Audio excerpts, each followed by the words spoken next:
தமிழக வெற்றி கழகத்தோட மாநாடு திருச்சியில கிடையாது, சேலத்துல தான் நடக்க போகுது அப்படிங்கிற மாதிரி ஒரு நியூஸ் பாத்தீங்கன்னா இப்ப சோசியல் மீடியால போய்கிட்டு இருக்கு. திருச்சியில நடக்கும் அப்படின்னு எதிர்பார்க்கப்பட்ட மாநாடு திடீர்னு சேலத்துக்கு மாத்துனதுக்கு ரீசன் என்ன அப்படிங்கிற மாதிரி ஒரு நியூஸ் பாத்தீங்கன்னா கிடைச்சிருக்கு. சோ அது என்ன அப்படிங்கறத பத்தி இந்த வீடியோல டீடைலா பார்க்கலாம். தமிழக வெற்றி கழகத்தோட மாநாடு செப்டம்பர் மாசம் நடக்க போகுது அப்படிங்கிறது கிட்டத்தட்ட கன்ஃபார்ம் ஆயிருச்சு. சோ கட்சியோட பொதுச் செயலாளர் புஷி ஆனந்த் பாத்தீங்கன்னா நிறைய மாவட்டங்களுக்கு போயிட்டு மாநாடு சம்பந்தமா ஆய்வு கூட்டங்களை நடத்திக்கிட்டு இருக்காரு.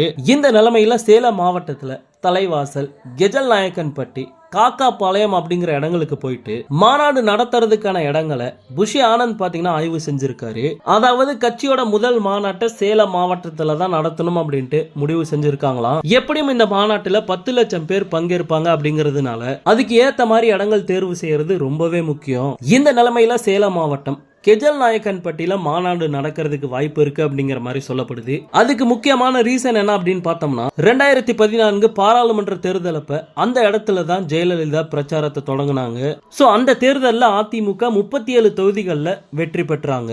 அதே மாதிரி தேமுதிக தலைவர் விஜயகாந்தும் பாத்தீங்கன்னா அந்த இடத்துல தான் அவரோட கட்சி மாநாட்டை நடத்தினாரு. அதுக்கப்புறம் தான் அவர் எதிர்கட்சி தலைவரானாரு.